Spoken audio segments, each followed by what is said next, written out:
श्री राघवेन्द्राय नमः।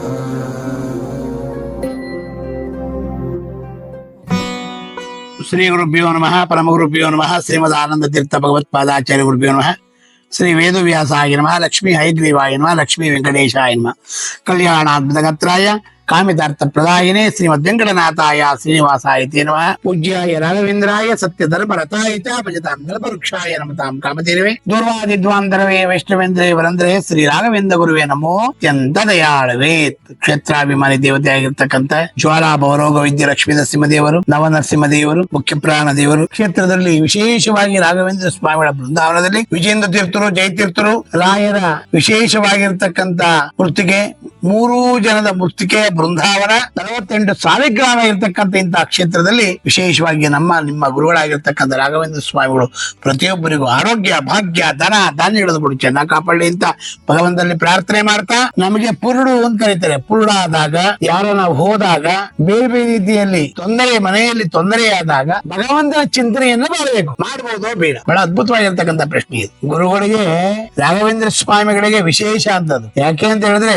ರಾಘವೇಂದ್ರ ಸ್ವಾಮಿಗಳು ಸನ್ಯಾಸತ್ವ ತಗೊಂಡಾಗ ಕಾಮ, ಕ್ರೋಧ, ಲೋಭ, ಮೋಹ, ಮದ ಮಸ್ತಗಳನ್ನು ಬಿಟ್ಬಿಟ್ಟರು. ಅವರ ದೇಹಕ್ಕೆ ಅವರೇ ವಿಶೇಷವಾಗಿ ಎಲ್ಲ ಕರ್ಮಗಳನ್ನು ಮಾಡ್ಕೊಂಡು ಅವರು ಹೇಗೆ ಎಲ್ಲ ಬಿಟ್ಟು ತ್ಯಜಿಸಿ ಸನ್ಯಾಸತ್ವ ತಗೊಂಡ್ರು. ಅದೇ ರೀತಿಯಾಗಿ ಆ ಹೆಂಡತಿಗೆ ಗೊತ್ತೇ ಇಲ್ಲ. ಆ ಹೆಂಡತಿ ಕೇಳಿದ ತಕ್ಷಣ ಹೋಗಿ ಸರಸ್ವತಿ ದೇವಿ ಒಂದು ಬಾವಿಯಲ್ಲಿ ಬಿದ್ದುಬಿಟ್ಲು. ಅವಳು ಬಾವಿಯಲ್ಲಿ ಬಿದ್ದು ತೆಗೆದು ಅವ್ರ ಸಂಸ್ಕಾರವನ್ನು ಮಾಡಿ ಬೇರೆಯವರು ಎಲ್ಲ ಆದ ನಂತರ ಪ್ರೇತತ್ವವಾಗಿ ಬಂದ್ಬಿಡ್ತಂತ ನಿಂತ್ಕೊಂಡಂತೆ ಬಂದು. ಸೊ ರಾಘವೇಂದ್ರ ಸ್ವಾಮಿಗಳು ವೇದವನ್ನ ಪಾರಾಯಣ ಮಾಡ್ತಾ ಇದ್ದಾರೆ, ಅಲ್ಲಿ ಬಂದು ನಿಂತಿಯಂತೆ ಪ್ರೇತತ್ವವಾಗಿ. ಆಗ ಕಮಂಡಲ ಇಟ್ಕೊಂಡು ನೀರು ಪ್ರೋಕ್ಷಣೆ ಮಾಡಿದಾಗ ಅದೆಲ್ಲ ಹೊರಟೋಯ್ತಂತೆ, ಮೋಕ್ಷ ಕೊಟ್ರಂತೆ ಅಂತಹ ಮಹಾನುಭಾವಗಳು. ಅದೇ ರೀತಿಯಾಗಿ ನಾವು ಯಾವುದೇ ಒಂದು ಸೂತಕ ಅಂತಂದ್ರೆ ವಿಶೇಷವಾಗಿ ಪುರುಡು ಅಂತಿರುತ್ತೆ. ಯಾರನ್ನ ಡೇಟ್ ಆದಾಗ, ಯಾರ ಮನೆಗನ ಮಕ್ಕಳಾದಾಗ 11 ದಿವಸಗಳ ಕಾಲ ನೀವು ಏನನ್ನು ಮಾಡುವುದಿಲ್ಲ. ನೀವು ಇದಕ್ಕೆ ಪುರುಡು ಅಂತ ಕರೀತಾರೆ. ಇದಕ್ಕೆಲ್ಲ ಪುರುಡು ಅಂದಾಗ ಇದಕ್ಕೆ ಆ ಪುರುಡಲ್ಲಿ ನೀವು ದೇವತೆಗಳ ಸ್ಮರಣೆಯನ್ನ ಮಾಡಬಹುದು. ರಾಯರ ಸ್ಮರಣೆ,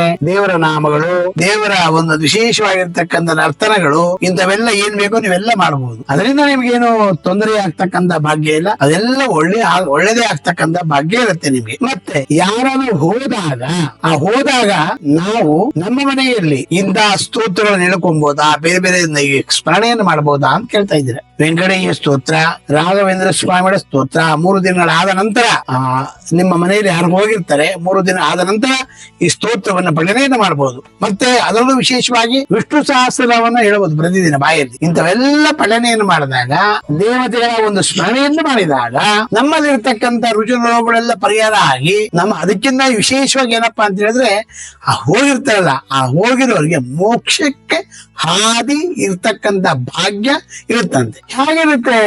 ಬೇರೆ ರೀತಿಯಾಗಿ ನಿಮಗೆ ಹೇಳಿದಾಗ, ತಾಯಿ ಗರ್ಭದಲ್ಲಿ ಪ್ರಹ್ಲಾದ ರಾಜ ಇದ್ರು. ಆ ಪ್ರಹ್ಲಾದ ರಾಜ ಇದ್ದಾಗ ಪ್ರತಿದಿನ ನಾರದರು ಬಂದು ಅವರಿಗೆ ಹೆಂಡತಿಗೆ ಪ್ರಹ್ಲಾದ ರಾಜರಾಗಿದ್ರಲ್ಲ, ಗರ್ಭದಲ್ಲಿದ್ರಲ್ಲ, ಅವರ ತಾಯಿಗೆ ಪ್ರಹ್ಲಾದ ವಿಶೇಷವಾಗಿ ನಾರದರು ಬಂದು ಭಾಗವತ, ರಾಮಾಯಣ, ಅರ್ಕಶಾಸ್ತ್ರಗಳು ಇಂಥವೆಲ್ಲ ವಿದ್ಯೆಯನ್ನ ಕಳಿಸ್ಕೊಂಡಂತವ್ರು ಹೇಳೋರಂತ.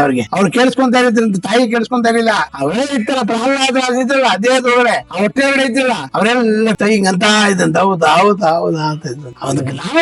ಅದಕ್ಕೋಸ್ಕರವಾಗಿ ಈ ವೇದ ಮಂತ್ರಗಳನ್ನ, ಕೆಲವಾರು ಮಂತ್ರಗಳನ್ನ ಹೇಳಬಹುದು, ಕೆಲವಾರು ಮಂತ್ರಗಳನ್ನ ಪಠನೆ ಮಾಡುವುದಕ್ಕೆ ಬರುವುದಿಲ್ಲ. ಯಾರು ಹೋದಾಗ ಮಾತ್ರ ದೇವರ ಪೂಜೆ ಆಗಲಿ ಇನ್ನೊಂದಾಗಲಿ ಏನೂ ಬರುವುದಿಲ್ಲ. ಅದಕ್ಕೆ ತದನಂತರ 11 ದಿವಸಗಳ ಆದ ನಂತರ 11ನೇ ದಿವಸ ಸ್ನಾನವನ್ನು ಮಾಡಿ ಮನೆಯಲ್ಲಿ ಶುದ್ಧಿಯಾಗಿ ಗಂಜಲ ಇಲ್ಲ ಅಂದ್ರೆ ಪುಣ್ಯಾಹ ಇಂಥವೆಲ್ಲವನ್ನು ಮಾಡಿ ತದನಂತರ ನೀವು ಯಾವ ಸ್ತೋತ್ರಗಳು, ಯಾವ ಪಠನೆಗಳು ಏನೇನು ಹೇಳಬೇಕು ಅಂತೀರ ಎಲ್ಲವೂ ಹೇಳಬಹುದು ಅಂತ ಹೇಳ್ತಕ್ಕಂಥ ಶಾಸ್ತ್ರದಲ್ಲಿ ವಿಶೇಷವಾಗಿರ್ತಕ್ಕಂಥ ಭಾಗ್ಯ ಇದೆ ಇದು.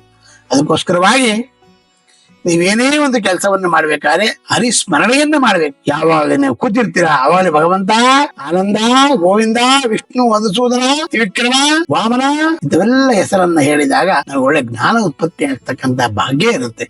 ಅದಕ್ಕೋಸ್ಕರವಾಗಿ ಈ ನಕ್ಷತ್ರದಲ್ಲಿ ಆಗಿರ್ಬೋದು, ಬೇರೆ ಬೇರೆ ರೀತಿಯಲ್ಲಿ ಆಗಿರ್ಬೋದು ಹೋಗಿರ್ತಾರೆ.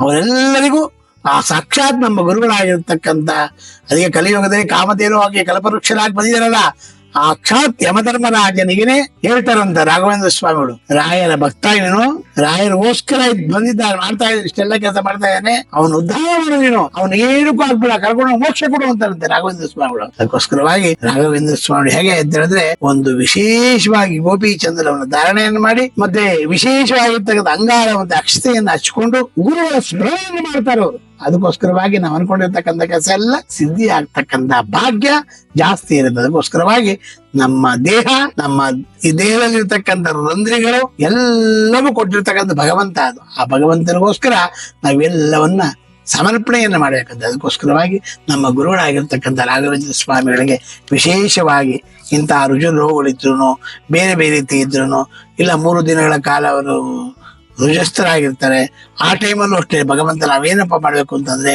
ಪೂಜೆಯನ್ನ ಮಾಡಬಹುದು. ಅದೇ ಅವರನ್ನ ಮುಟ್ಟಿ ನಾವು ಪೂಜೆ ಮಾಡಬಹುದು. ಅವರೊಂದು ರೂಮಲ್ಲಿ ಬಿಟ್ಟು ಆ ರೂಮಲ್ಲಿ ಇರ್ಬೇಕು, ಅವ್ರು ಹೋಗೋ ಕಡೆ ಓಡಾಡೋದು ಮಾಡೋದು ಏನು ಮಾಡ್ಕೊಡುದು ನಾವು. ಇಂಥವೆಲ್ಲ ಮಾಡಿದಾಗ ಭಗವಂತ ನಮ್ಗೆ ಏನ್ ಮಾಡ್ತಾರೆ, ಒಳ್ಳೆ ಜ್ಞಾನ, ಒಳ್ಳೆ ಸಂಪತ್ತನ್ನ ಕೊಟ್ಟು ನಮ್ಮನ್ನೆಲ್ಲರೂ ಉದ್ಧಾರ ಮಾಡ್ತಕ್ಕಂಥವನಾಗ್ತದೆ. ಅದಕ್ಕೋಸ್ಕರವಾಗಿ ರಾಯರಿಗೆ ಅಗಮ್ಯ ಮಹಿಮಾ ಲೋಕೆ ರಾಘವೇಂದ್ರೋ ಮಹಾಶಯ ಶ್ರೀಮದ್ಭಗ ದುಗ್ಧಾಪ್ತಿ ಚಂದ್ರೋ ಅವತು ಮಾಂ ಸದಾ ಸರ್ವವ್ಯಾಪ್ತ ಫಲಾವ್ಯಾಪ್ತಿ ಯಥಾ ಶಕ್ತಿ ಪ್ರದಕ್ಷಿಣಂ ಕರೋಮಿ ತಪಸಿದ್ಧರ್ಥಂ ವೃಂದಾವಸಂ ಶಿರಸಾಧಾರ್ಯ ನಿತ್ಯಂ ಸರ್ವತೀರ್ಥಾಫಲಾಪ್ತಯೇ.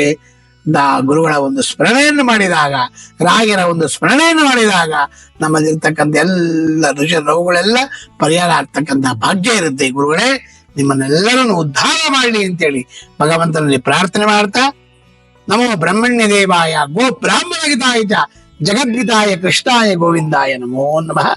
ಪೂಜ್ಯಾಯ ರಾಘವೇಂದ್ರಾಯ ಸತ್ಯ ಧರ್ಮ ರಥಾಯ ಚ ಭಜತಾಂ ಗಣಪವೃಕ್ಷಾಯ ನಮತಾಂ ಕಾಮಧೇನವೇ ದೂರಾದಿ ದ್ವಾಂತರವೇ ವೈಷ್ಣವೇಂದ್ರೇ ವರಂದ್ರೇ ಶ್ರೀ ರಾಘವೇಂದ್ರ ಗುರುವೇ ನಮೋ ಅತ್ಯಂತ ದಯಾಳವೇತ್. ಸರ್ವಂ ಶ್ರೀ ಕೃಷ್ಣಾರ್ಪಣಮಸ್ತು. ಮಧ್ವಾಂತರ ಭಾರತದೇಶ ಅರ್ಪಣ. ಪುಟ್ಟರಾಯರೇ, ಏನ್ ಮಾಡ್ತಿದ್ದೀರಾ?